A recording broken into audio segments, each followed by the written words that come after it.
नवी मुंबई महानगरपालिका में भारतीय जनता पार्टी से स्वीकृत नगर सेवक पद पर दीवा गांव के बंडू केणी की नियुक्ति के ऐलान के बाद राजनीतिक हलकों में उत्साह का माहौल देखा गया। मनपा की पहली महासभा में शहर की महापौर सुजाता पाटिल एवं उप महापौर दशरथ भगत के हाथों बंडू केणी का विशेष सम्मान किया गया। नियुक्ति के पश्चात भाजपा कार्यकर्ताओं और समर्थकों द्वारा ऐरोली विभाग में बंडू केणी के समर्थन में भव्य रैली निकाली गई। इस दौरान समर्थकों और मित्र परिवार ने उनका पुष्पगुच्छ देकर अभिनंदन किया। जगह जगह गुलाल उड़ाया गया और मिठाइयां बांटकर खुशी का इजहार भी किया गया। पूरे क्षेत्र में जश्न का माहौल देखने मिला। इस अवसर पर स्वीकृत नगर सेवक बंडू केणी ने सभी नागरिकों और पार्टी नेतृत्व का आभार व्यक्त करते हुए कहा कि वे जनता के विश्वास पर खरा उतरने का प्रयास करेंगे और क्षेत्र के विकास तथा जनसेवा के लिए निरंतर कार्य करते रहेंगे। आज खऱ्या अर्थाने या ठिकाणी आमच्या ऐरोली विभागाचे प्रभाग क्रमांक 5 मधले माझे सहकारी बंडू केणी यांची स्वीकृत नगरसेवक पदी निवड झाली। खऱ्या अर्थाने आपल्याला माहित आहे या ठिकाणी आदरणीय गणेशजी नाईक साहेबांच्या, आदरणीय संजीवजी नाईक साहेबांच्या आणि आदरणीय संदीपजी नाईक साहेबांच्या, त्याचबरोबर आपल्या भाजप भारतीय जनता पार्टीचे गट नेते आमचे युवा नेते सागरजी नाईक साहेब यांच्या आशीर्वादाने खऱ्या अर्थाने या ठिकाणी बंडूदादा केणी यांना शुभेच्छा देण्याकरता मी आज आलो आहे। परंतु या ठिकाणी खऱ्या अर्थाने आदरणीय गणेशजी नाईक साहेब, सर्व संदीपजी नाईक साहेब, सागरजी नाईक साहेब त्यांना शुभेच्छा देण्यासाठी येणार होते, परंतु माझ्या दादांनी मला दूरध्वनीच्या माध्यमातून सांगितले की बंडू केणी यांना आपण शुभेच्छा द्याव्या आणि आमच्या वतीने द्याव्या।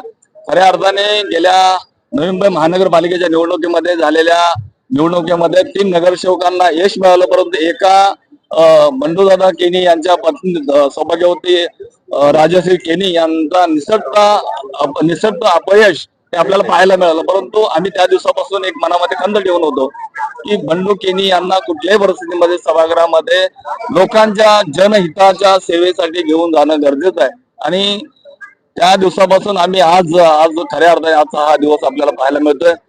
बंडू केणी यांच्या हातून प्रभाग क्रमांक 5 मध्ये ऐरोलीमध्ये समाजसेवा व्हावी ही गणराय चरणी प्रार्थना करतो। आम्ही 4ही नगरसेवक आदरणीय गणेशजी नाईक साहेबांचे प्रामुख्याने कार्यकर्ते म्हणून काम करत असताना सर्वसामान्य जनतेची असणारी नाळ, सर्वसामान्य जनतेचं असणारं काम या ठिकाणी खऱ्या अर्थाने नाईक साहेबांनी आम्हाला दिलेल्या संधीचं सोनं करण्याकरता या ठिकाणी खऱ्या अर्थाने सर्व नागरिकांची आम्ही या ठिकाणी प्रश्न सोडवण्याची खऱ्या अर्थाने आम्ही कटिबद्ध आहोत असं देखील या निवेदन सांगू इच्छितो। साहेबांनी जो माझ्यावर विश्वास दाखवला, पूर्ण साहेबांचं बोलत पूर्ण नाईक परिवाराने जो माझ्यावर विश्वास दाखवला, त्या नेतृत्वाला मी कधी तडा न जाता मी माझ्या कामाने उत्तर देईन। आणि आपण जसं गणेश नाईक साहेबांचा आपण नवी मुंबईला बोलतो, नवी मुंबईचा शिल्पकार, ते शिल्पकार असून या नवी मुंबईचे करता धरता पण आहेत आणि यापुढे या माझ्या ऐरोली विभागात कसं